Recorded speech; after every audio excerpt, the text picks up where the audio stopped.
Today, in our time, or Friday the 13th, in Paris time, Paris had a series of coordinated attacks. Paris is dear to my heart. I lived in France for a year. I learned to speak French, eat French food. I can cook some nice French stuff. France is a wonderful place. But France also has a history now of secular humanism, of rejecting God, and I think the fruit of that is coming to fruition. So let's go to the map, what actually happened. There were 6 different locations in which terrorists coordinated either bombings or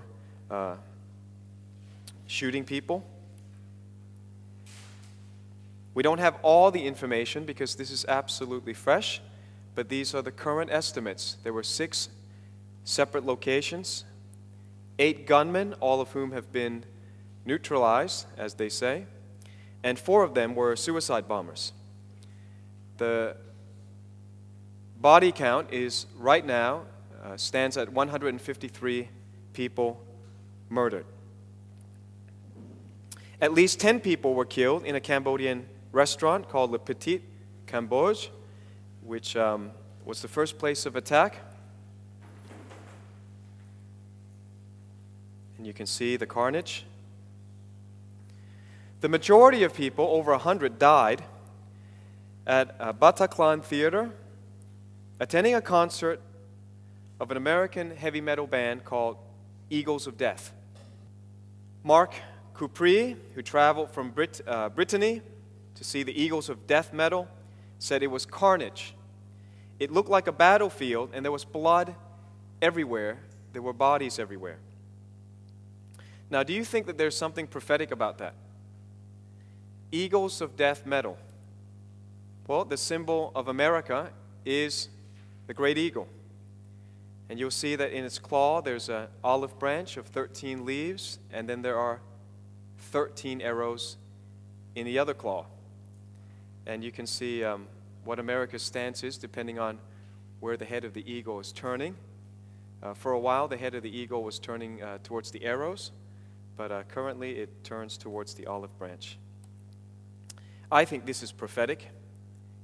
Eagle, dead, may be a prophetic symbol of the United States about to fall. President François Hollande said this morning, "It is a horror." He immediately closed France's borders to stop more terrorists from coming in. Now, I agree with what he's done, but some who live in France would probably say a little, too little, too late. Well, if you understand that closing the borders would stop the terrorists from coming in, why did you open them? There really seems to be another agenda to destroy Europe. For the first time since Nazis occupied Paris in 1944, today there is a state of emergency and a curfew in the city of romance, the city of lights, Paris. President Barack Hussein Obama said immediately he didn't want to speculate on who might be responsible for the coordinated bombing and terror. And when they say that, they don't know who it is, it can only mean one thing. The terrorists shouted before they gunned people down, Allahu Akhbar. Now the thing is this, if there was any possibility that it was a white conservative guy who went around shooting people, CNN and BBC would not hesitate for one moment to speculate that, it's a crazy American, right? Or it's a crazy Jewish person. But when they say to us, we don't know who it is, it really does mean only one thing these days. What does that mean, Allahu Akbar?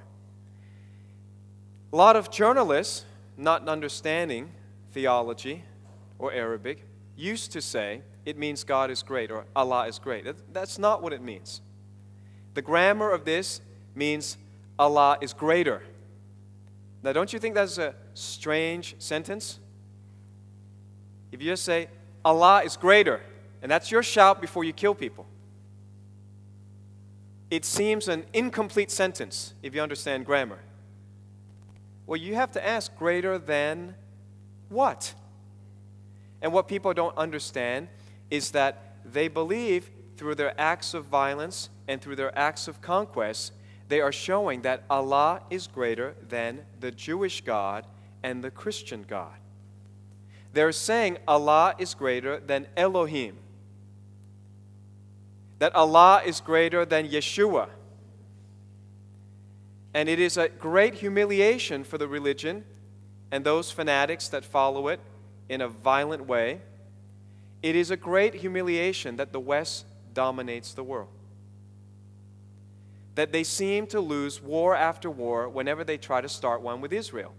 That is an affront to their religion because they want to say Allahu Akhbar, but Allahu is not Akhbar. And so they keep trying to show that this is true for them.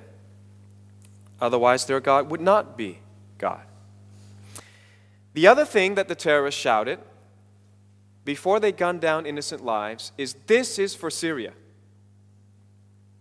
Now, those of us who are well educated in the scriptures, you've been learning end times in this church, you know exactly why Syria is the epicenter right now. It's been prophesied. But many people don't know, and so we'll try to get there and review some of this. What else did the terrorists say? Because President Obama doesn't want to speculate, so we need to see the evidence. The other thing that the terrorists said today was, "I am from ISIS." Now, you would think that "I am from ISIS" is a pretty good clue. However, secular media can close their eyes and pretend to be blind, because I heard this on the Australian news today. The Australian news raised doubt if this was in fact Islamic terror because, quote, "the gunman did not appear to wear any ISIS uniform or wear any ISIS badge." Well, there you have it. It must not be then. Case closed.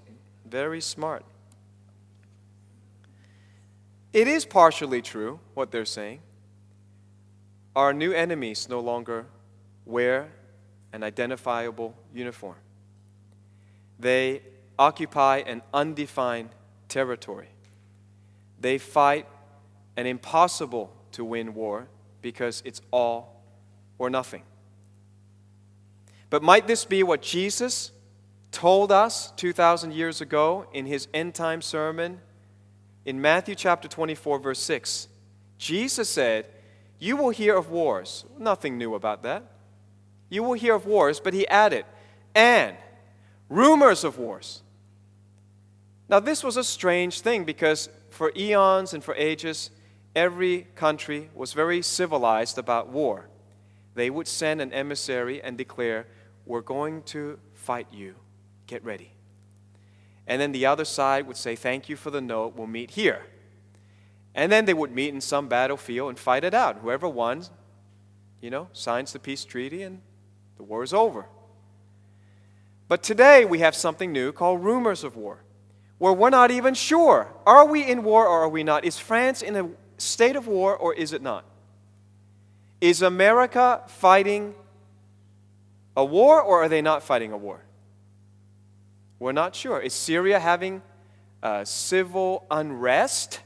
They call it civil unrest because they don't even know whether they can actually use the word war.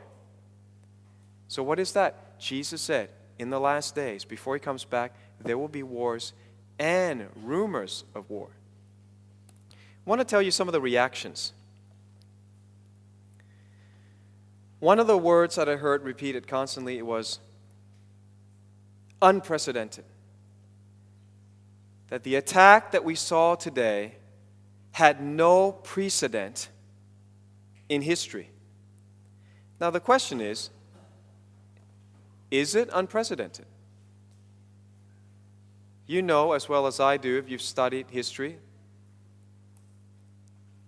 From 1913 to 1923, Muslim Turks murdered 500,000 to a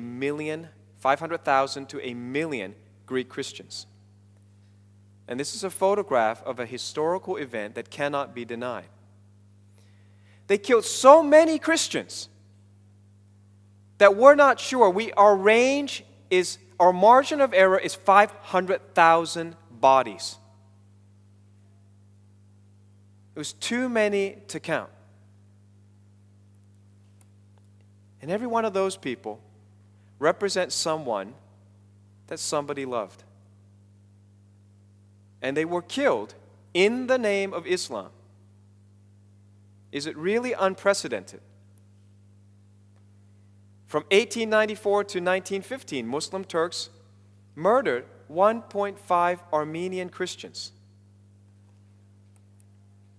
And some of them stood around to watch while their Armenian Christian neighbors were pierced, were decapitated, were tortured, and they stood around sipping their Turkish coffee. And here's a photograph of it. Is it unprecedented?